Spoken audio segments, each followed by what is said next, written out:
quand on parle de l'héritage, on parle des pères qui lèguent ses richesses à ses enfants. Mais pourquoi est-ce que nous voulons parler de ça? Qu'est-ce que vous pensez par rapport à l'héritage? Et surtout, en tant qu'enfant de Dieu, c'est quoi l'héritage? Et qu'est-ce que vous pensez nous parler ce soir par rapport à cela? Bon, vous devez d'abord savoir que Dieu a fait le monde de sorte à ce qu'il y ait de génération, de génération. Quand vous lisez dans la Bible, vous lisez par exemple dans le livre de Matthieu chapitre 1er, vous voyez la Bible dit, Alléluia, généalogie de Jésus, fils de David, fils d'Abraham. Abraham engendra Isaac, Isaac engendra Jacob, Jacob engendra Juda et ses frères, Juda engendra de Tamar, Péresh et Zérek, ainsi de suite, et jusqu'à ce que naquit Jésus. Donc nous voyons donc, Dieu a fait le monde de sorte que le Père arrive, ils vivent leur temps, ayant engendré des fils, quand ils passent, le Fils arrive, et lorsque les fils vont passer, leur Fils arrive, ainsi de suite. Alors, comme le monde continue, mais les hommes ne peuvent pas continuer éternellement, ils ont un temps de vivre, on a ce qu'on appelle les passations des pouvoirs, passation des possessions, passation des richesses, passation des avoirs. Et justement, ces passations des avoirs de père en fils constituent l'héritage, c'est-à-dire le bien, les richesses, les possessions que le père avait, qu'il a utilisées. Mais comme il meurt, il doit partir, ça ne peut pas rester à n'importe qui. Il les lègue, il les cède à ses fils biologiques pour qu'eux, à leur tour, continuent les choses. Et donc, ça, c'est l'idée de l'héritage. Mais avoir un héritage, c'est une idée, mais les posséder, ou savoir qu'on a un héritage et les posséder, est une autre idée. Donc, c'est là où on va un peu s'étaler pour parler de la manière dont les héritages sont transférés de père en fils, mais aussi, surtout, de comment savoir que j'ai l'héritage et comment entrer en possession. Parce que ce n'est toujours pas facile d'entrer en possession de l'héritage, puisqu'il y a toujours les ennemis de la destinée qui sont là pour nous empêcher d'une manière ou d'une autre à accéder à l'héritage. Voilà un peu ce que je peux dire là-dessus. Waouh, ça c'est merveilleux à l'apôtre Siloé. Merci déjà pour cette introduction. Alors, moi je voudrais savoir, en tant qu'enfant d'Éden, est-ce que pouvez-vous nous énumérer quelques types d'héritage que nous recevons en tant que chrétiens? Parce qu'avant de posséder l'héritage, vous devez être premièrement conscient de cet héritage. Et comment tu peux combattre? Tu peux te battre pour une chose dont tu n'es pas conscient que tu as vu le possesseur de la chose. Alors, quels sont les types d'héritage que nous possédons dans les domaines spirituels, physiques et matériels, partant de la parole de Dieu, vous pouvez baser ces fondations par la parole. Trouvez-nous que ça nous concerne, prouvez-nous que ça nous appartient et déballez les choses. Lorsque vous lisez dans les Écritures, je crois dans le livre de Galates, si je ne me trompe pas, chapitre 4, on peut lire ça. Galates, chapitre 4. Parce qu'il faut qu'il y ait des... Il faut que nous ayons des preuves. Il ne faut pas qu'on parle en l'air, on parle seulement pour parler. Il faut avoir des preuves sur les choses que nous sommes en train de dire. Dans Galates chapitre 4, je suis en train de chercher les passages. Si vous avez trouvé, vous pouvez lire avant moi, homme de Dieu, parce que nous sommes ensemble. Galates chapitre 4, écoutez ce que la Bible dit, j'ai trouvé presque. Galates chapitre 4, verset 1. Écoutez ce que la Bible dit. Écoutez. Or, aussi longtemps que l'héritier est enfant, j'ai dit qu'il ne diffère en rien d'un esclave, quoiqu'il soit le maître de tout. Je répète. Or, aussi longtemps que l'héritier est enfant, j'ai dit qu'il ne diffère en rien d'un esclave, quoiqu'il soit le maître de tout. Verset 2. Mais il est sous des tuteurs et des administrateurs jusqu'au temps marqué par les pères. Ces passages nous adjoignent que quelqu'un peut être héritier, selon la formule dont nous avions dit là. L'héritage, c'est la passation des biens, des richesses, des possessions d'un père vers ses fils. Et généralement, cela se fait à base d'un document légal et reconnu par tout ce qu'on appelle les testaments. C'est-à-dire le père qui peut avoir 2, 3, 4, 5, 10 fils. Il a, et à part le fils, il a ses frères, ses cousins, ses pères, ses mères. Avant sa mort, il doit spécifiquement et clairement, sur un document écrit ou verbal, définir les affectations de ses possessions. Ça veut dire, ma parcelle de Ipen, exemple, c'est pour un Pichou. Ma parcelle, je ne sais pas, de Gombe, c'est pour Mimi. mes avions de l'URSS, c'est pour tel. Il doit les définir clairement, les légaliser, parce que dès qu'il va mourir, fermer la bouche, il ne saura plus parler. Maintenant, ce qui va parler pour lui, c'est la lettre qu'il avait fait quand il meurt et la signature légalisée qu'il avait apposée sur la lettre. Alors, ce document-là qu'on appelle testament en vaut déjà comme étant les dernières volontés de celui qui est mort. Maintenant, le problème, c'est, comment je vais dire, avoir les testaments et la déclaration de l'homme qui est mort pour dire tel héritage c'est pour telle personne, ainsi de suite, c'est une chose. Mais maintenant, avoir ces documents dans ses mains et savoir que tel héritage ou tel m'a été affecté pour l'héritier, c'est une autre chose. C'est pourquoi je dis, nous avons des ennemis, des gens de mauvais cœur qui feront tout pour que l'héritier choisi, l'héritier légal, ne puisse pas entrer dans la découverte et dans la possession de ce qu'on appelle les testaments pour savoir ce qui est son héritage afin d'en jouir. Parce que dès lors qu'il connaît son héritage, personne ne peut plus les lui prendre. Alors, maintenant, qu'est-ce que l'ennemi fera? Il fera premièrement tout que l'héritier légal n'entre pas dans la connaissance ou ne touche pas, ne saisisse pas, ne voie même pas, ne soit pas au courant, n'ait pas l'information qu'il y a un testament qui a été écrit à son sujet ou des biens, des possessions du Père avaient été légués en son nom. Ça, c'est la première chose. Et l'ennemi s'arrangera à ce que cette ignorance de ces testaments, alléluia, soit permanente. Plus l'ignorance de la découverte de ces testaments est permanente, plus le vrai héritier va souffrir et plus ce qu'on appelle les ennemis, les gens des mauvais cœurs, vont jouir illégalement, alléluia, de l'héritage. Ce sont ce qu'on appelle les usurpateurs, c'est-à-dire des gens qui prennent pas dans la bonne voie les choses qui ne leur appartiennent pas. Et donc c'est là où maintenant ces versets s'appliquent, on dit, or aussi longtemps que l'héritier est enfant. Enfant ici ne veut pas seulement dire enfant bébé d'un âge inférieur qui n'a pas encore atteint la majorité. Mais enfant ici peut être aussi compris dans le sens de aussi longtemps que l'héritier est ignorant. Parce que, vous voyez, dans l'église de Dieu, l'apôtre Jean est en train d'écrire, je crois, dans 1 Jean chapitre 2, si je ne me trompe pas, il est en train de présenter trois différents types de personnes qu'on trouve à l'église. L'apôtre Jean dit, je vous écris petits enfants parce que vos péchés ont été pardonnés. Je vous écris jeunes gens parce que vous avez vaincu l'ennemi. Je vous écris père parce que vous connaissez. Jean étale clairement trois dimensions, bien trois types, trois groupes de gens qu'on trouve à l'église. Il parle des fils, des petits enfants, il parle de jeunes gens et il parle de vieillards. Alors, quand on parle de petits enfants, de jeunes gens et de vieillards, ça n'a rien à voir, en pasteur Dieudonné, avec l'âge physique, l'âge légal, l'âge numérique. Ça n'a rien à voir avec ça. Le petit enfant ou les jeunes gens ou les vieillards, c'est en rapport avec la connaissance. Parce que dans les royaumes de Dieu, dans les choses de Dieu, notre âge est lié avec la connaissance. Plus tu connais, plus tu es grand, plus tu es mature, plus tu es vieux, plus tu es père. Quand tu ne connais pas, même si tu as des barbes blanches, tu as 100 ans, 50 ans, 80 ans, si tu ne connais pas, tu es catégorisé dans la dimension des petits-enfants. Donc, quand Jean parle des petits-enfants, d'ailleurs, quand il dit « Je vous écris petits-enfants parce que vos péchés sont pardonnés », tu vois, Jean, en s'adressant aux petits-enfants, il leur parle en rapport avec les péchés. Donc, les petits-enfants sont les gens qui ont encore besoin qu'on leur parle de péché, péché pardonné, Dieu a oublié. Donc, ils tournent encore autour du péché. Aux jeunes gens, il leur dit « Je vous parle parce que vous avez vaincu ». Les jeunes gens, ils sont plus petits enfants, ils ne tournent plus dans les péchés. Ils ont un peu grandi, mais ils ont un problème de lutte. Ils continuent à lutter. Ils ne sont pas sûrs de leur victoire. Ils ne sont pas sûrs que la victoire est à eux. Ils ne sont pas sûrs qu'ils sont en sécurité. Ils les voient, ils continuent à combattre, ainsi de suite. Mais au Père, il dit, je vous écris Père parce que vous connaissez. Le Père, en pasteur Dieudonné, sont caractérisés par la connaissance. Ils sont caractérisés par la connaissance des faits, la connaissance du testament, la connaissance des informations qui leur sont attribuées. Tout ça. C'est ce que nous voyons même en Apocalypse.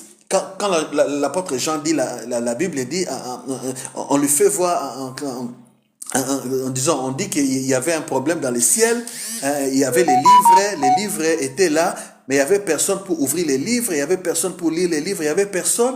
Et qu'est-ce qui s'est passé? Jean commençait à pleurer, il pleurait parce que la destinée de la terre était scellée. La destinée de la terre était fermée. Personne ne connaissait l'avenir. Jean pleurait beaucoup.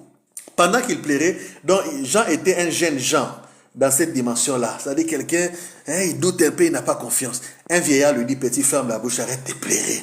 Pourquoi? Parce que voici, le lion de la tribu de Juda a vaincu pour ouvrir les livres.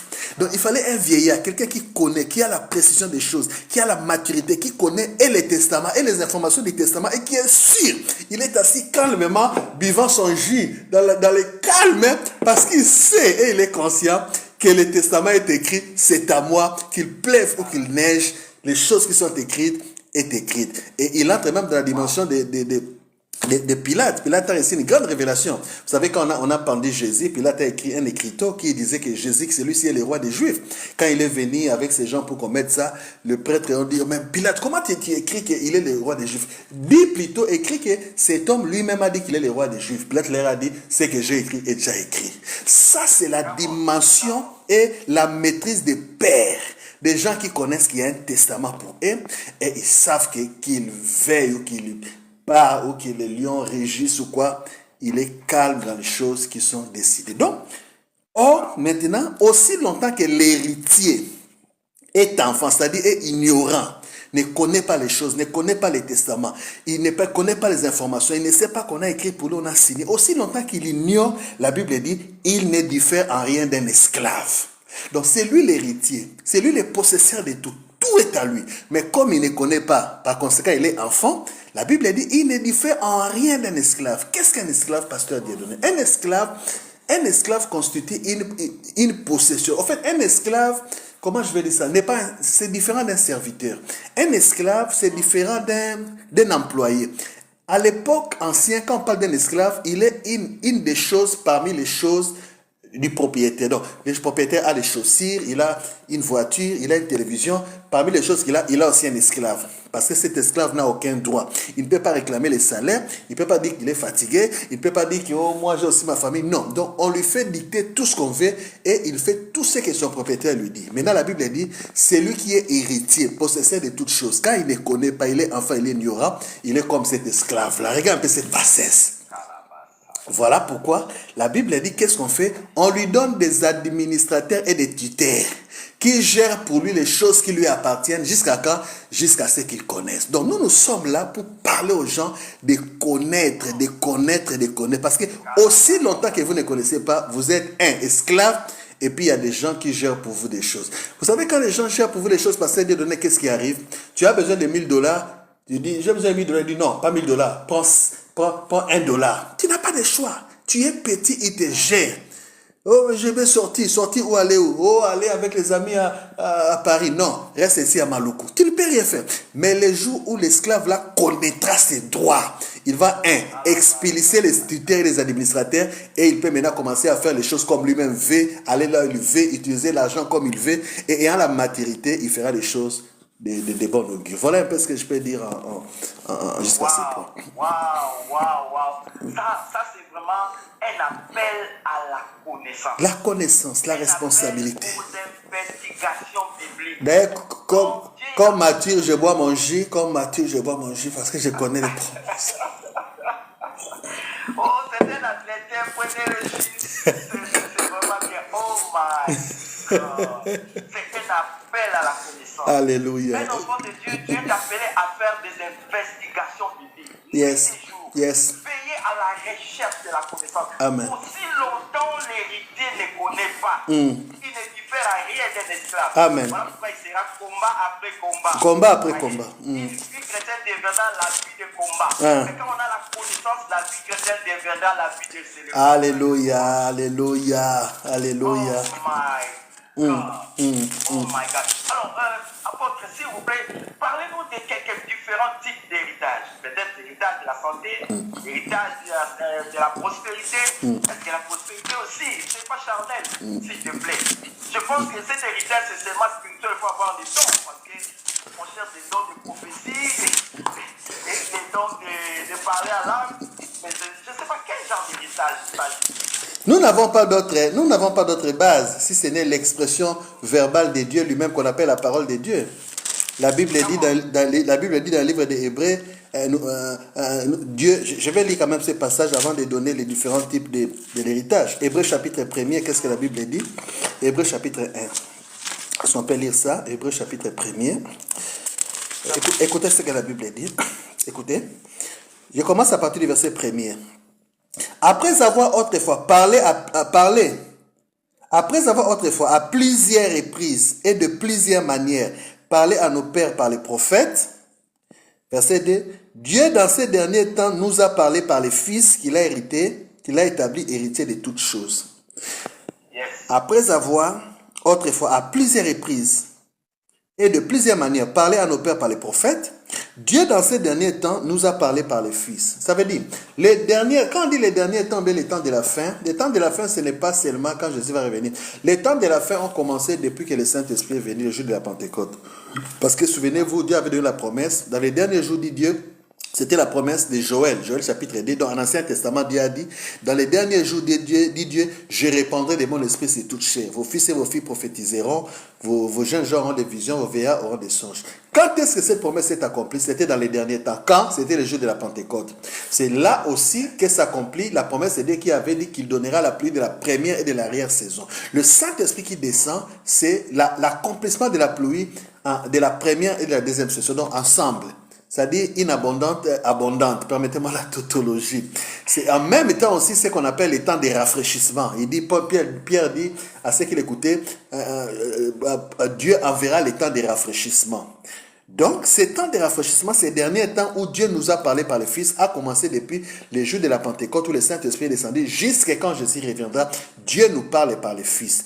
Mais nous tous, nous savons que le Fils est aussi égal à ce qu'on appelle la parole de Dieu. Au commencement était la parole était avec Dieu, la parole était Dieu. Jean chapitre 1, et au verset 14-15, la Bible dit, la parole s'est faite chair, et elle a habité au milieu de nous. Donc, Dieu nous parle par sa parole. Alors, pour répondre maintenant à ta question, où tu dis quels sont les types d'héritage que Dieu nous donne, donc nous n'avons pas d'autres références, si ce n'est la parole de Dieu, c'est-à-dire le Fils Jésus, alléluia, par lequel Dieu nous parle. Avant, il a parlé par les prophètes, mais maintenant, depuis la Pentecôte jusqu'à la fin des temps, il nous parle par les fils. Même quand c'est le Saint-Esprit qui parle, parce que Jésus est déjà parti, le Saint-Esprit est venu, mais même quand le Saint-Esprit parle, il parle par les fils, puisque Jésus avait dit, il ne dira rien de lui-même, le Saint-Esprit. Il prendra ce qu'il verra là-bas, auprès du Père et du Fils, il prendra auprès du Fils, de Jésus, et il va nous les annoncer. Et la Bible même dit que l'Esprit viendra, et tout ce qu'il fera, ça sera pour glorifier Jésus. Alors, l'Esprit de Dieu dit, donc pour glorifier Jésus, dans les livres de combien? 3 Jean D, pour présenter les différentes, alléluia, héritages que Dieu nous a donné. On va lire 3 Jean D, alléluia. Oui. L'épître de 3 Jean n'a que... Verset 2. Voilà, c'est parce que c'est un seul chapitre. Alléluia, voilà, on va lire ça, ok. On peut même commencer à partir du verset quoi? Premier, hein? Rabosaya. 3 Jean 1 et 2. Écoutez ce que la Bible dit. L'ancien Agaius, le bien-aimé que j'aime dans la vérité. Ok? Cette lettre est adressée à un bien-aimé. Et j'aimerais d'emblée dire que tous ceux qui ont cru en Jésus sont les bien-aimés. Nous sommes les bien-aimés de Dieu en Jésus. Quand Dieu nous regarde, nous qui croyons en Jésus, Dieu ne nous regarde pas. Il regarde Christ. Il nous voit à travers Christ. Au fait, quand Dieu nous regarde, nous qui sommes en Jésus, qui sommes lavés par son sang, Dieu nous regarde en portant des lunettes. Avant de nous regarder, il met des lunettes. Ces lunettes-là, c'est Jésus, c'est le sang de Jésus. Dieu ne nous regarde pas des pécheurs, des maudits, des gens vraiment... Non. Il met des lunettes qu'on appelle Jésus, qu'on appelle le sang de Jésus, et il nous regarde à travers ce sang, et il nous trouve ses bien-aimés. Alors, ici, le Saint-Esprit parle par Jean à Agaius, et par extension, à nous autres, les bien-aimés de Dieu. Il dit, l'ancien, c'est-à-dire l'ancien, c'est Jean, Agaius, les bien-aimés, que j'aime dans la vérité. Écoutez le verset de Dieu. Bien-aimé, je souhaite que tu prospères à tous égards. À combien d'égards, pasteur Dieu donné? On va étudier ça pour tout le monde. Hein? Et voilà, à tous égards. Donc, à combien d'égards? À tous égards. Donc, quand on parle de tout, tout veut dire tout. Donc, vous-même choisissez les choses à mettre à l'intérieur. Tous les égards que vous voulez. Égards de santé, égards de sentiments, égards financiers, égards, je ne sais pas, de beauté, égards, je ne sais pas, de commercial, égards. Mais le souhait du Saint-Esprit, il souhaite que tu prospères à tous égards. Et, écoutez, sois en bonne santé. Alléluia, ça c'est le physique.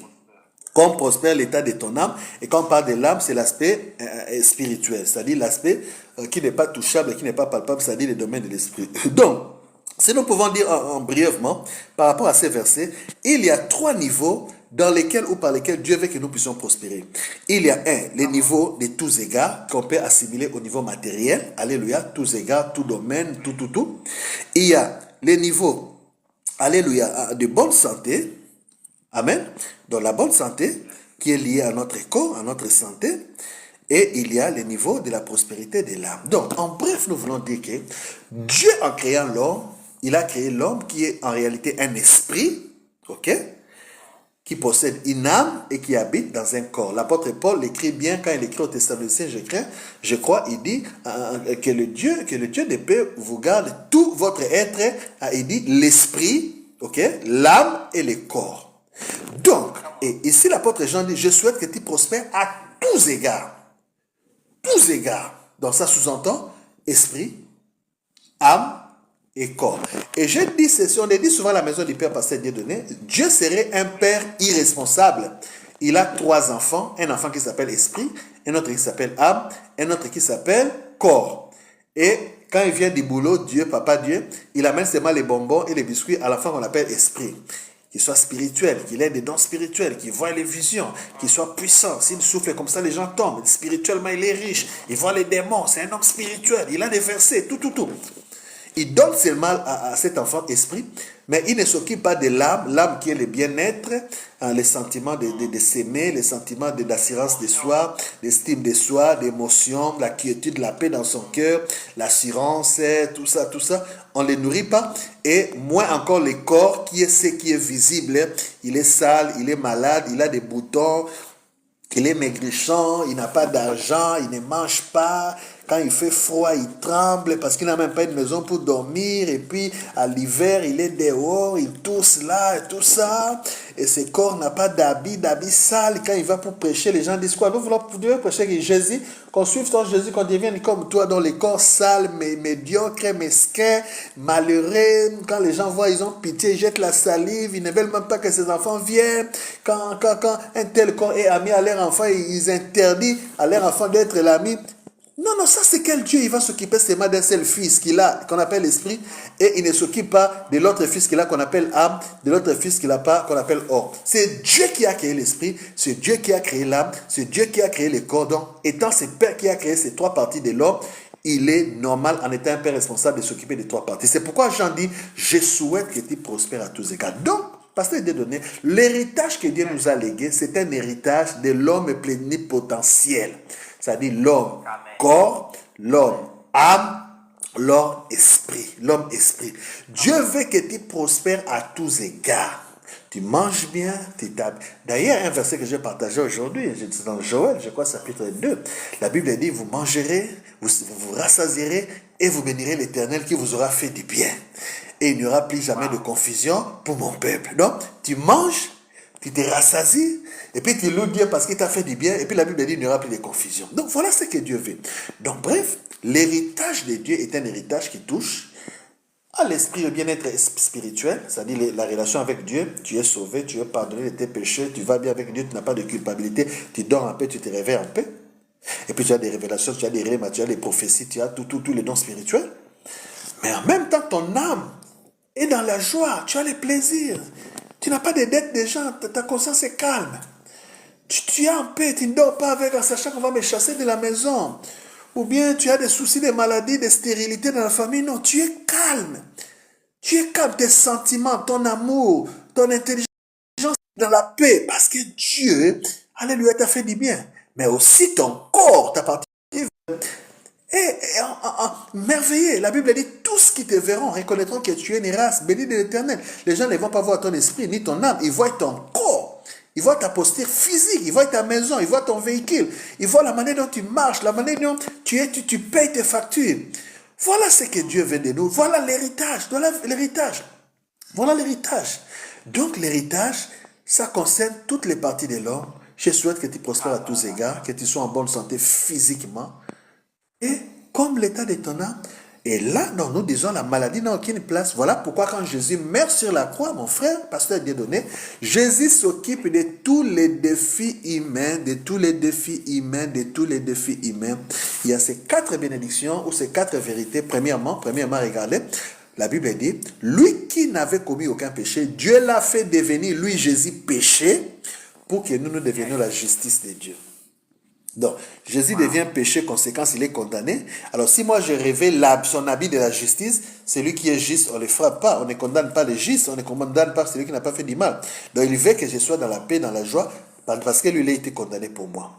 Écoute la deuxième vérité. La Bible dit, maudit soit quiconque est pendu au bois. Il a été pendu au bois, il est maudit. Pourquoi il est maudit? Afin que je reçoive la bénédiction d'Abraham. Qui est la bénédiction d'Abraham? Abraham était béni en toutes choses. Il est mort riche. Il avait toutes choses, même la terre tout entière, Dieu lui a donné pendant que Jésus est maudit. Donc ma malédiction, Jésus l'a pris pour que je reçoive la bénédiction. Et la bénédiction d'Abraham tombe dans son plus grand aspect en disant, afin que vous réussissiez, allez-lui à l'esprit. Donc quand vous recevez l'esprit, ça c'est le top qui déborde de la bénédiction d'Abraham. Écoute la troisième vérité. La troisième vérité, c'est dans 2 Corinthiens, si je ne me trompe pas, 8-9. La Bible dit, vous connaissez la grâce de notre Seigneur Jésus-Christ, vous connaissez la grâce de notre Seigneur Jésus, vous ne l'ignorez pas, vous le connaissez. Qu'est-ce qui s'est passé? Des riches qu'il était, il était riche. Il s'est appauvri, pauvre, afin que par sa pauvreté, vous fussiez enrichis. Vous fussiez enrichis. Vous fussiez enrichis. Et la quatrième, c'est encore quoi? Lui, par le meurtrissure duquel vous avez été guéris. Non, je ne te vois pas malade, chers frères, chères sœurs qui me suivent de partout dans le monde, à Londres, en Angleterre, ici en France, je ne sais pas, en Zimbabwe, en Afrique du Sud, parce que le Christ de Jésus a porté tout ce qui était mesquin, malédiction, médiocrité, ignominie, honte, tout. On a mis ça ensemble, il les a portés et en transférant, il me donne ce qu'on appelle les saluts. Les saluts, en fait, c'est un paquet qu'on appelle sozo en grec qui contient la guérison physique, le pardon des péchés, la restauration, la réhabilitation, la bénédiction financière, les bénédictions spirituelles et bref, toutes les bénédictions. Voilà les paquets de l'héritage qui se trouvent dans les testaments qui nous a légués lorsqu'il s'est écrié. Tout est accompli et lorsqu'il a été ressuscité. Waouh.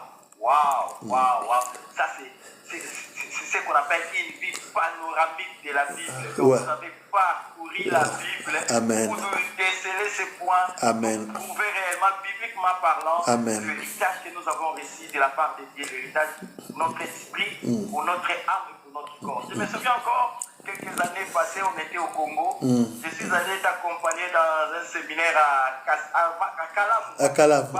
Et c'est là où tu as fait sortir cette parole disant, Amen. Dieu sera un père responsable. Irresponsable. Il s'occupe que de l'esprit, Hein.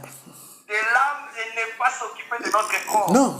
Cette parole est restée dans ma pensée. Alléluia. Donc, il prend soin de nous. Amen. Il veut que nous soyons prospères à tous égards. Amen. Je me souviens quand ce passage, l'apôtre, le psalmiste David. Ok. Dans le chapitre 1, verset 1 à 3, à la fin, verset 3, il dit, tout ce qu'il fait, lui réussit. Tout. Tout ce qu'il fait, lui réussit. Lui réussit. Lui réussit. Lui réussit. Même s'il vend les chiens, ça va lui réussir. Tout ce qu'il fait, lui. C'est pourquoi, Pasteur Dieudonné, c'est pourquoi, écoutez, c'est pourquoi les enfants de Dieu n'ont aucune excuse. Oh, plairer, oh, moi là, oh, moi. Non, on ne peut pas plairer. D'ailleurs, quand on a cette vision panoramique de bénédiction, d'alliance, de l'héritage, tu sais la première chose qu'on devient? On devient un adorateur. On devient un adorateur. Tu vois, quand tu t'approches de Dieu, tu regardes seulement, oh, il m'a guéri déjà. Seigneur, merci pour la guérison. Tu veux passer, oh, il a enlevé la bénédiction. Oh, Seigneur, merci parce que je suis béni. Tu veux passer, oh, je suis béni. Oh, Seigneur, merci parce que je suis. Et tellement les vérités seront pleines, tu ne sais pas les exprimer. Rebozi, akama, rande, kana, kabo, baba. Donc, c'est ça. Alors, plairer, oh, gémir, oh, moi, tout ça. C'est pourquoi, regarde ce qui s'est passé. Un jour, un homme a voulu donner une leçon à Jésus. Mais en fait, ce n'était pas vraiment une leçon, mais il voulait quand même que Jésus comprenne que lui, il a compris qui était Jésus. C'était le centenier romain. La Bible dit, il vient voir Jésus. C'est dans Matthieu, je crois. Il lui dit, Maître, mon serviteur est malade, je veux que tu le guérisses. Ok? Jésus dit, il n'y a pas de problème, c'est pour cela que je suis venu. Allons, je vais les guérir. Et puis il dit à Jésus, non maître, je ne suis pas digne que tu viennes entrer dans ma maison. Peut-être il s'est vu pécheur, peut-être d'ailleurs les Juifs avaient interdiction d'entrer dans les maisons des païens, c'est-à-dire des Romains et autres à l'époque. Donc certainement cet homme-là connaissait quand même la loi, bien qu'il était romain. Donc il a dit, Jésus, tu ne peux pas entrer chez moi parce que je suis païen, je suis un chien, je suis abominable par rapport à la loi. Je ne mérite pas.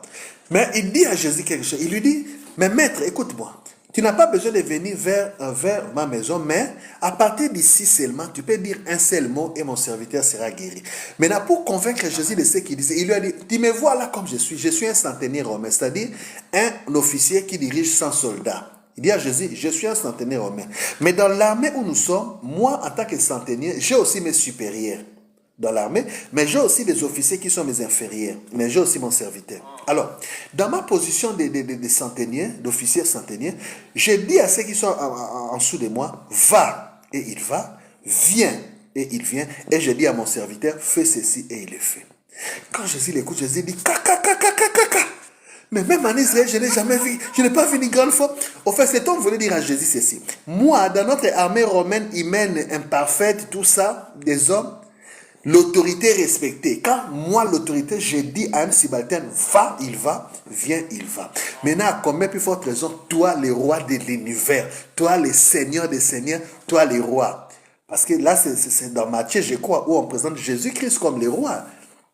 Donc cet homme a voulu dire à Jésus, en tant que roi, tu n'as pas besoin de venir jusqu'à moi, là, monter la montagne, le soleil, la transpiration, tu peux tomber en haut. À partir d'ici, si tu donnes seulement un ordre à ces officiers inférieurs là, des démons, les esprits impurs là, ils vont se soumettre et ils vont laisser. Jésus a dit, petit, tu as gagné, pas besoin que je vienne, vas-y, ton serviteur est guéri.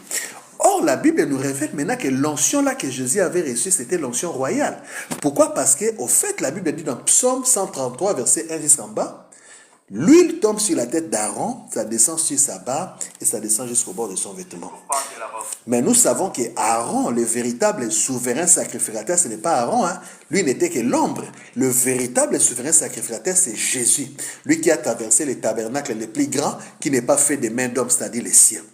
Alors, si l'huile, l'onction des royautés des sacrificateurs tombe sur lui, mais cette huile ne reste pas sur la tête, ça descend jusqu'à la barbe, jusqu'au vêtement, même jusqu'au bas, ça sous-entend comme il est le véritable Aaron, le véritable souverain sacrificateur, lui qui est la tête. Donc, cette onction royale qui descend sur lui ne s'arrête pas sur la tête, ça descend jusqu'à son corps, qui est l'Église, parce que l'Église est le corps de Christ. Donc, l'onction royale de dire à ces inférieurs esprits qui veulent hypothéquer notre héritage, qui veulent nous troubler, qui veulent nous aveugler, nous avons l'onction de leur dire, enlevez vos sales pattes de mon héritage, va. Et puis il dit, au nom de Jésus, j'appelle l'accomplissement de mon héritage et ça vient. Parce que le roi ne donne que des ordres. Va pour les choses qui doivent aller. Et viens pour les choses qui doivent venir. Et cette onction est à nous. Nous n'avons pas à pleurer, à gémir pour moi.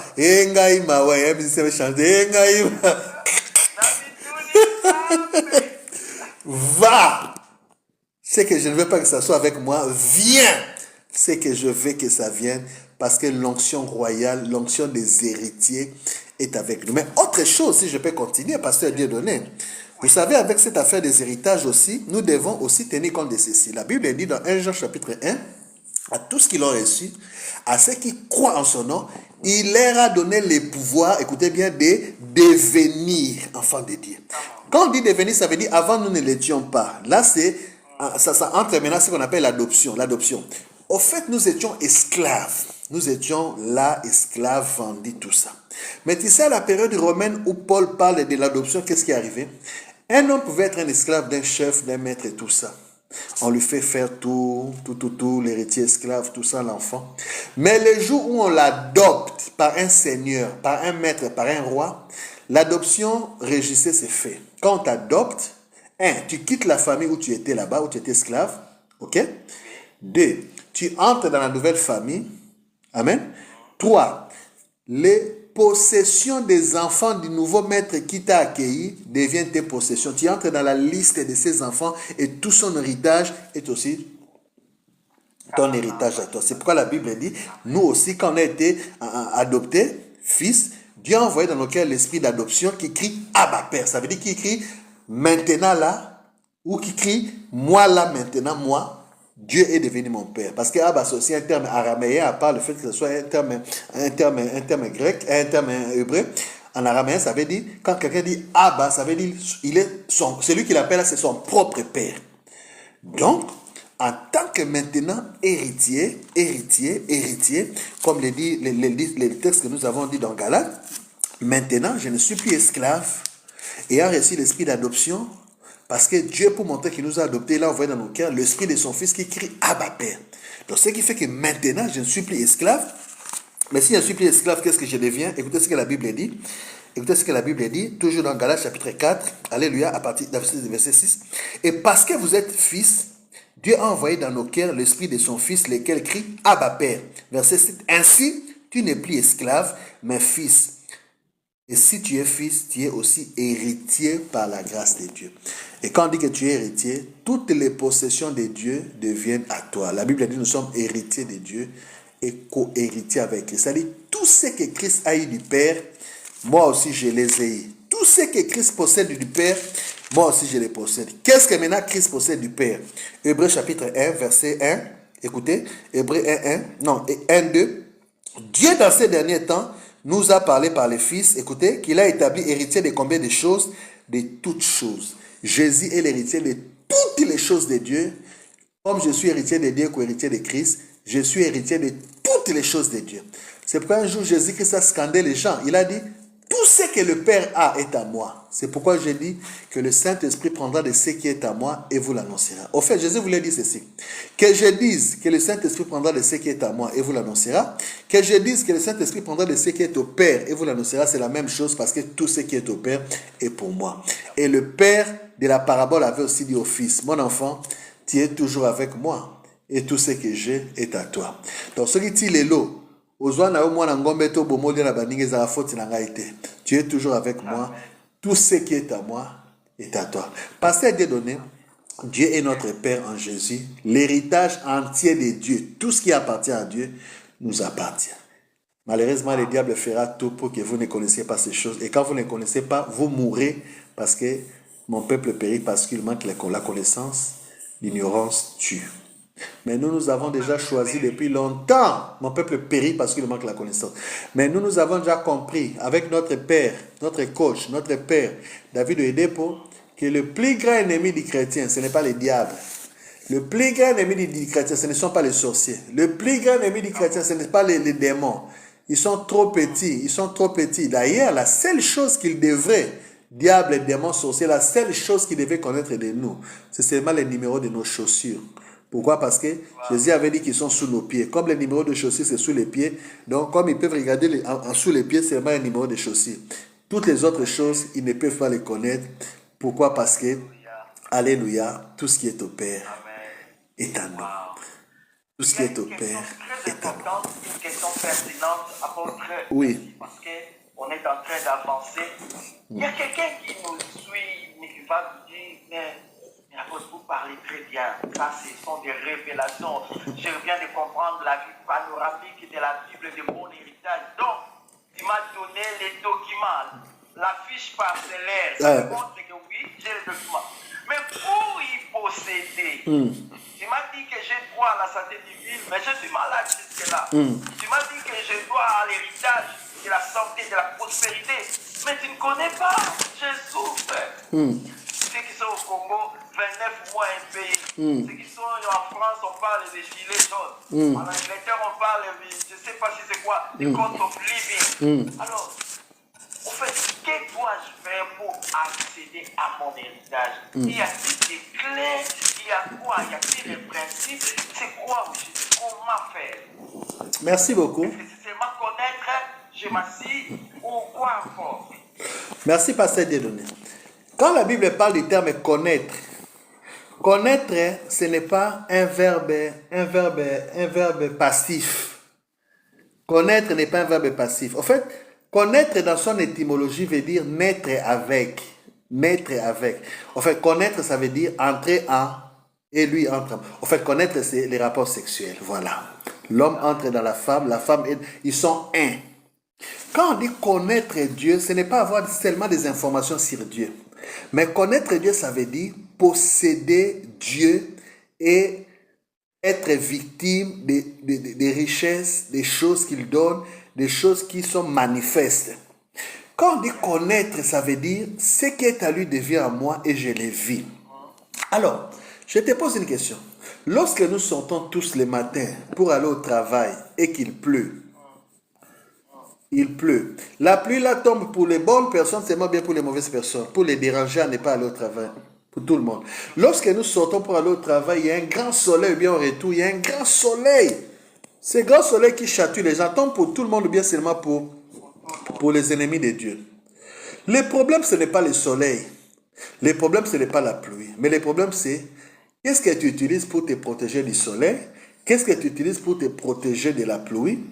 Qu'est-ce que tu utilises, alléluia, pour que ces événements naturels ne te frappent pas? Nous ne devons pas ignorer que le monde entier est sous la puissance du diable. 1 Jean chapitre 5, verset 19. Le monde entier est sous la puissance du diable. Je ne sais pas si vous me suivez encore. J'espère que la technique est bonne. Très bien, mais je vois un peu l'image fermée. On vous suit très bien. Voilà. Le monde, merci. Le monde entier est sous la puissance du diable. Ça, on ne l'ignore pas. Parce que notre père Adam avait déjà vendu le monde, avait déjà vendu les hommes. Il s'est vendu lui-même et nous a vendus. Si bien que le monde entier est sous la puissance du diable. Voilà pourquoi Jésus est venu pour récupérer le monde. Mais la récupération de tout ce qui a été vendu s'est fait progressivement. Suivez-moi très bien. Premièrement, il vient restaurer, parce que n'oublie pas, nous avons un esprit, une âme et un corps. Jésus vient d'abord restaurer premièrement nos esprits. C'est pourquoi nous avons ces trois verbes que nous conjuguons. Nous sommes sauvés. Nous sommes sauvés. 1. Nous sommes sauvés. 2. Nous sommes en train d'être sauvés. Et puis 3. Nous serons sauvés. Nous sommes sauvés, c'est en rapport avec notre esprit. Parce que Dieu donné, quand quelqu'un croit en Jésus, maintenant même là, il a la vie éternelle, ses péchés sont pardonnés directement. Par contre, c'est quand on dit on est sauvé, ça c'est en rapport avec l'esprit. Mais quand on dit nous sommes en train d'être sauvés, la personne qui est sauvée directement, qui a reçu la vie éternelle et pardon des péchés directement, Jésus a dit à cet homme, tu seras avec moi aujourd'hui au paradis. Un pécheur, il n'a même pas eu le baptême, il n'a même pas confessé, il n'a pas eu le temps de faire ça. Aujourd'hui, son esprit est sauvé. Mais son âme maintenant, à nous, quand on est sauvé après l'esprit, l'âme a besoin de ce qu'on appelle les renouvellements de l'intelligence. Ça veut dire quoi? Nous avons été habitués à croire que Satan va nous bouffer, la maladie va me tuer, le pays ne marche pas bien, mon salaire 39 mois impayé, vraiment je ne peux pas aller de l'avant. On a tellement pensé à ces choses et que ces choses sont devenues ce qu'on appelle les forteresses. Voilà. C'est devenu des forteresses, c'est devenu des trucs blindés dans nos pensées. Maintenant, quand on dit nous sommes en train d'être sauvés, l'enfant de Dieu qui vient d'être sauvé dans son esprit doit entrer dans ce qu'on appelle les renouvellements de l'intelligence en faisant quoi? En confrontant la vérité de la parole de Dieu avec les réalités dans lesquelles il a grandi pendant des années, il a vécu. Ne l'oublions jamais qu'il y a une différence entre la vérité et la réalité. Écoutez, la réalité, c'est ce que tu vis, c'est ce que tu vois, c'est ce que tu sens, c'est ce qui paraît, c'est ce que tu sens même, tu vois vraiment. Ça, c'est la réalité. Mais la vérité n'est rien d'autre que ce que Dieu a dit. Dans la prière sacerdotale, dans Jean chapitre 17, verset 17, Jésus prie et dit au Père, sanctifie-les par ta vérité. Et pour mettre la lumière une fois pour toutes, il a dit, ta parole est la vérité. Tu peux être en train de vivre la maladie dans ton corps pendant que Dieu te dit, par mes meurtrissures, tu es déjà guéri. Tu croiras à quoi? À la maladie que tu vis, que tu sens, ou bien à ce que Dieu dit? Parce que Dieu a dit, tu as déjà été guéri. Tu peux être un pire qu'à l'époque, tu n'as rien. Dieu dit, dites au juste qu'il prospérera. Dieu dit, nous avons toutes choses pleinement en Jésus. Dieu dit, lui qui nourrit les oiseaux, lui qui révèle les herbes, il ne le fera pas pour vous. Maintenant, tu crois à quoi? À tes poches qui sont vides ou bien à ce que Dieu dit dans sa parole? Parce que la Bible dit que tout le monde soit considéré comme menteur. Même les événements que je vis, considérés comme menteurs. Les choses que je sens, considérées comme menteurs. Les informations que j'écoute, considérées comme menteurs. Que seul Dieu, Ça veut dire sa parole soit considérée comme vraie. Donc l'enfant de Dieu doit quitter maintenant les niveaux, alléluia, des réalités qu'il vit qui semblent être vraies, mais qui ne sont pas vraies, parce que la vérité, c'est seulement la parole de Dieu. Et donc là, je parle du parapluie qui doit prendre devant le soleil qui le frappe. Le soleil frappera toujours. Le diable continuera à travailler jusqu'à ce qu'on va l'arrêter. Mais avant qu'il ne cesse, pendant qu'il est en continue de travailler par le soleil, c'est une image où la pluie, c'est-à-dire des événements qui viennent. Je peux utiliser mon parapluie qui est la parole de Dieu que je connais, à laquelle je crois et je m'y établis fermement pour être dans la sécurité contre ces flèches. Et à ce temps-là, à gauche, les gens seront en train de pleurer chaleur. À droite, les gens seront en train de pleurer la pluie. Mais moi, je serai sous mon parapluie, ou plutôt mieux sous ma voiture, ou plutôt mieux sur je ne sais pas quoi, en train de boire mon jus sans que le soleil ne puisse me toucher et puisse me déranger. Donc, le grand problème de l'Église de Dieu, c'est ce qu'on appelle le renouvellement de l'intelligence. Pasteur Dieu de Dieu. Quelqu'un croit en Jésus aujourd'hui, il croit en Jésus aujourd'hui. Vous voulez directement le faire passer dans un système, vous voulez le faire croire que les problèmes de sa famille, les liens de sa famille, on te suit, tout ça. Ah, mais attention, il vient de naître. Et la Bible dit, si quelqu'un est en Christ, il est devenu une nouvelle créature. Les choses anciennes là sont passées. Tu dois maintenant le faire grandir dans la nouvelle famille où il est. C'est ce qu'on appelle l'adoption. Il était dans une autre famille. Un seigneur est venu, il a payé l'argent, tout. Il a amené dans sa famille, la famille de ses seigneurs, de ses maîtres. Mais comment dans la famille du seigneur, du maître, tu veux commencer à lui parler de la famille où il était venu, où il était esclave, où il ne mangeait pas, où il souffrait, où on les frappait? Non, il n'est plus de cette famille-là, il est dans la nouvelle famille. Parlez-lui des événements, des choses, des informations liées avec sa nouvelle famille. C'est là où l'église échoue. C'est là où l'église échoue. Jésus a dit, si vous croyez en moi, alléluia, vous connaîtrez la vérité vous affranchira. Quand vous croyez en Jésus, ne me parlez pas des informations d'où je venais. Là, on m'a acheté, on m'a ravi. La Bible dit dans le livre de Colossiens, chapitre 1, verset 12, rendez grâce à Dieu, alléluia, qui nous a fait quoi? Qui nous a fait quoi? Rebozia, Randaka, babababa, et la Kobozo, qui nous a rendu capables d'avoir part à l'héritage des saints dans la lumière. La Bible continue, il nous a transportés, alléluia, du royaume des ténèbres au royaume des lumières. Alléluia, Rabba, où nous trouvons la rédemption, la rémission des péchés. Pourquoi tu continues à me parler de là d'où je viens? Je n'appartiens plus là. Mon nom est rayé là-bas. On m'a acheté par un nouveau roi, un nouveau seigneur. Ce nouveau seigneur qui m'a acheté, il est jaloux. Il n'aime pas me partager avec un autre roi. Il ne veut pas que je lui parle et on parle de moi, de l'ancien roi qui était meurtrier, qui était mauvais, qui était méchant, un méchant seigneur. Il a besoin que je puisse être enseigné par ses serviteurs. C'est ce qui arrivait même avec Nebuchadnezzar. Quand il a pris Daniel et les autres, ils étaient en Israël. Quand il les a amenés en captivité, la première chose, parce qu'il voulait travailler avec eux, à côté de mon école, batangisa bango bakaldéen ce coup de Nebuchadnezzar mutu amokili ndoki soki nani à côté c'est une école de renouvellement de l'intelligence na bango bongo le roi de l'univers au salango teye mukolo mayele. Donc, bien aimé, arrêtons de bourrer les nouveaux venus qui sont venus. Quoi ça leur parler, vous voyez, hein? Donc on a mis au moins les places au collège là, au moins les places. Oh, na outa qui kuna ba fouti des jambons, on a si na bimi. Boni ozolingo zongi selanga ikuna. So tango mutoye na famille à Sika. Azan a besoin de faire information à Sika. Penzamba zangi lobate. D'ailleurs, moi, je suis la parole. Donc, ma lobeza est belle. Ba séminaire, ba information, ba ko pensaye na famille à Sika. Pour aïe ba ka komi mutu à Sika. Yango des osang église. Papa, en réalité, bilo community tozo souffrir. Ezaka mambo tozo banga. Parce que Satan a aussi baso biso tanta ke bana nzambe normalement, il ne peut plus nous toucher. Jésus a dit mes brebis entendent ma voix me suivent. Abi, je les ai tenus dans ma main. Personne ne peut les ravir de ma main. Et puis il ajoute même mon Père est plus grand que tous. Il les a tenus dans sa main. Personne ne les ravira de la main de mon Père. Jésus l'a dit. Donc en réalité, le diable ne peut pas nous toucher. Mais quand est-ce qu'il nous touche? Il est aussi malin, ce monsieur. Il sait aussi qu'il est écrit, ce que tu crains, c'est ce qui t'arrive. Il y a un bandoto, nandila information, nandila bate ya lokuta, nandila mabe mabe, apeso ba sangwe ko bangi so, potango ko banga, yesu akoti na simawana, abinza bezanga te bonga bangi, bible obi, yobo ko tolwaki, ce que je crains, c'est ce qui m'arrive. Moi nanzambe, ba passe ko ya ba problème ko ya mais en réalité, la vérité c'est ce que alléluia est dit dans la parole de Dieu. Regardons l'exemple de notre maître lui-même Jésus. Quand le diable vient le tenter, le diable voulait lui faire montrer la réalité. Tu as faim, tu dois manger. C'est une réalité. Mais Jésus lui donne la vérité. L'homme ne vivra pas de pain seulement, mais de toute parole qui sort de la bouche de Dieu. Tu verras la réalité. Tu auras mal à la tête. Tu auras des poches vides. Tu auras des défis. Tu sembleras des choses au koufa. Au moins, tu libères les yeux.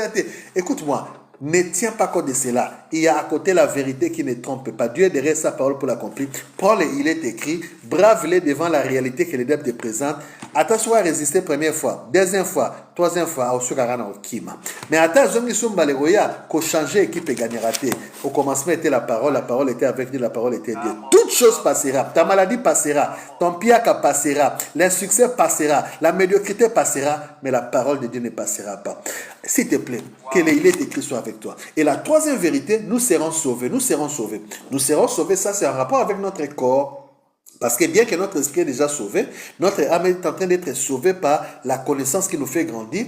Mais nous savons qu'il y a une bataille finale, si je peux dire ça comme cela. Ça, c'est la délivrance de notre corps. Le jour où notre corps corruptible qui meurt, qui est des fois malade, qui des fois, les flèches viennent quand même te prendre. Mais Dieu a promis la délivrance finale du corps lorsque le corps corruptible revêtira ce qu'on appelle l'incorruptible. Pour Jésus, il a déjà atteint ce niveau. Quand il était mort, il est ressuscité, il a un corps glorieux, il est le seul. Mais nous attendons sur notre tour. Lui, en tant que prémisse, en tant que tête, il est le premier né d'entre les morts. Nous attendons, il a dit qu'il est allé préparer une place pour nous, il nous reviendra pour nous prendre. Alors nous n'avons pas peur. Si la mort vient nous trouver, il n'y a pas de problème, la résurrection est là. Lui-même, il était mort, il était ressuscité. Ce qui s'est passé avec lui se fera avec nous, il a promis. Mais si la mort physique ne vient pas, nous continuerons à vivre. Quand il va venir, nous serons transformés parce que les corps corruptibles, les corps qui souffrent, qui a faim, qui des fois faiblit, mais qui ne nous tue pas parce que nous avons la foi qui peut redonner redorer les temps, puisqu'il est écrit, alléluia, si l'esprit de celui qui a ressuscité Christ d'entre les morts demeure en vous cet esprit, Dieu rendra la vie, la force, la réhabilitation, la richesse, tout ça à ces corps qui souffrent. Mais nous savons que la délivrance finale, c'est lorsque Jésus viendra, où ce corps corruptible revêtira l'incorruptibilité. Donc, Pierre, notre aussi délivrance finale, mais à cause de l'esprit qui est en moi et des richesses qui sont en moi, je peux dire comme les rois, Pierre va, richesse vient, parce que nous avons cette onction d'appeler à l'existence comme notre Dieu les choses qui n'existaient pas. La maladie vient et tout ça. Oh, mais oui, nous sommes encore dans le monde, il n'y a pas de problème. Mais j'ai la dérogation de commander la maladie de partir et d'être guéri parce qu'il a qui lui par le maître aussi dit que nous avons été guéris. Les défis, il y en aura parce que le diable est là, les démons sont là, ils ne sont pas encore arrêtés, mais nous pouvons toujours les chasser en leur montrant, alléluia, il est écrit. Il y a un passage merveilleux que j'aimerais lire avant de te laisser la parole. Bien que mon visuel ne bouge plus, je ne sais pas si c'est partout comme ça. Ici, chez moi, les visuels ne bougent pas. Tout marche, ok. Voilà, ça c'est la réalité. Voilà, la réalité, mon visuel ne marche pas, mais la vérité, tout marche bien. Voilà. Je peux faire des soucis, bon, je laisse d'abord, je pars comme ça, alors que ça marche. Bien aimé, ne tiens pas compte de la réalité. La réalité est trompeuse. La Bible dit que tout le monde soit considéré comme menteur, Dieu seul pour ouvrir. Attends, pasteur Dieudonné, s'il vous plaît, je vous lis ce passage avant peut-être de te laisser la parole pour peut-être d'autres questions. Nous sommes dans Proverbe. Arebosaya. Chrétien, réveille-toi. Nous sommes des êtres spéciaux sur la terre. Nous sommes, alléluia, des êtres exceptionnels, enfants de Dieu. Ne marchons pas comme des personnes pauvres, des personnes malheureuses, des personnes qui sont laissées seules. Alors que nous avons à côté de nous, alléluia, un consolateur exceptionnel qu'on appelle le Saint-Esprit. Écoutez ce que la Bible dit. Je suis dans Proverbe chapitre 22. Alléluia. Verset 17. Écoutez. Prête l'oreille. Proverbe 22, 17. Je peux m'arrêter même jusqu'au verset 21. Prête l'oreille et écoute les paroles des sages. Le plus grand sage, c'est Dieu lui-même et tous ces sages, ses serviteurs qu'il peut utiliser. Applique ton cœur à ma science. Écoutez. Car il est bon que tu les gardes au-dedans de toi. Tu regardes quoi? Les sciences de Dieu, les paroles de Dieu, les vérités de Dieu. La connaissance. Applique ton cœur à ma science, car il est bon que tu les gardes au-dedans de toi et qu'elles soient toutes présentes sur tes lèvres. La connaissance doit être au-dedans de toi et présente sur tes lèvres. C'est-à-dire prêt comme une épée à frapper. Au-dedans de toi et prête sur tes lèvres. Écoute ce qu'il dit en bas. Pour quelle raison la connaissance doit être au-dedans de toi et sur tes lèvres? Afin que ta confiance repose sur l'Éternel, pas sur ce que tu vois, les réalités et tout. Je vais t'instruire aujourd'hui, oui, toi. Verset 20. N'ai-je pas déjà pour toi mis par écrit des conseils et des réflexions, c'est-à-dire ces choses qui sont dans ton cœur et dans ta bouche? Dieu dit, n'ai-je pas déjà pour toi mis par écrit des conseils et des réflexions pour t'enseigner des choses sûres, des paroles vraies, afin que tu répondes par des paroles vraies à celui qui t'envoie. Qui est celui qui t'envoie? C'est celui qui te dit, tu es malade, va voir, tu es malade. Tu es pauvre, va voir, tu es pauvre. Toi, tu ne vas pas réussir. Toi, il t'envoie, il te fait croire. Il veut te faire croire à ces choses. Et puis quand il te dit ça, ah, je suis pauvre. Il te dit, toi, tu ne peux pas réussir. Ah, je ne suis pas réussi. Mais la Bible dit, les paroles que Dieu te donne à mettre dans le cœur sur la bouche, c'est pour que tu répondes à celui qui t'envoie. C'est-à-dire, il te dit, tu es malade, va voir comment tu es malade. Tu dis, tu es menteur, je ne suis pas malade, parce qu'il est écrit, lui, par les maîtres duquel j'ai été guéri. Et tu verras, il fuira. Toi qui ne peux pas réussir, tu es menteur, je te réponds, comment je ne vais pas réussir? La Bible dit, dites au juste qu'il prospérera. La Bible dit, tout ce que le juste fait lui réussit. Alléluia. Toi, tu es vraiment rien. Tu es la quai, toi, tu peux pas, mais tu es menteur. Toi, tu n'es pas malade. N'est-ce pas si on peut lui dire ça? Mais comment je ne peux pas réussir? Et si Dieu est pour moi, qui sera contre moi? Donc, tu as des réponses à donner. C'est-à-dire qu'il réplique avec les paroles. Or, la parole de Dieu a qualité de lumière. Et les mensonges du diable et les réalités a qualité de ténèbres. Chaque place où il y a les ténèbres, dès lors qu'on allume la lumière, que les ténèbres l'éveillent ou pas, il est appelé à fuir.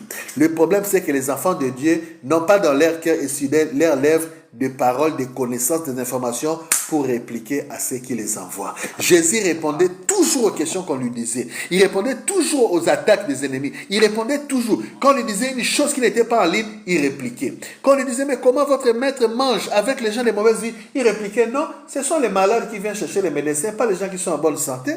Quand il disait, même toi là, le fils de Dieu, comment tu dis que tu connais Dieu et tout ça? Il dit, mais non, le fils de Dieu, je connais Dieu parce que je suis monté, personne n'est monté au ciel, et si ce n'est le fils de Dieu qui est dans les ciels. Et quand on lui dit, mais toi, tu ne connais pas Abraham, toi, tu n'as même pas 50, il dit, mais vous m'étonnez, avant qu'Abraham fût Jésus. Jésus avait toujours les réponses. La vie chrétienne, c'est une vie de combat. Les combats, ce n'est pas les macofi, les points. Les combats, ce sont les paroles, parce que ce sont les paroles qui ont créé les mondes, et ce sont les paroles qui ont trompé notre maman Ève et qui ont détruit les mondes. Si tu veux gagner, il faut utiliser la parole. Ne cherche pas la parole loin, parce que Jésus-Christ a dit, je suis la parole de Dieu. Alléluia dans l'Apocalypse. Et en utilisant la parole, le diable a cocané la parole. Et pourquoi vous savez? Parce que la parole l'a créé aussi. La Bible dit tout ce qui a été créé par la parole. Rien de ce qui a été créé n'a été créé sans elle. Et quand tu brandes la parole devant le diable, il ne peut pas résister.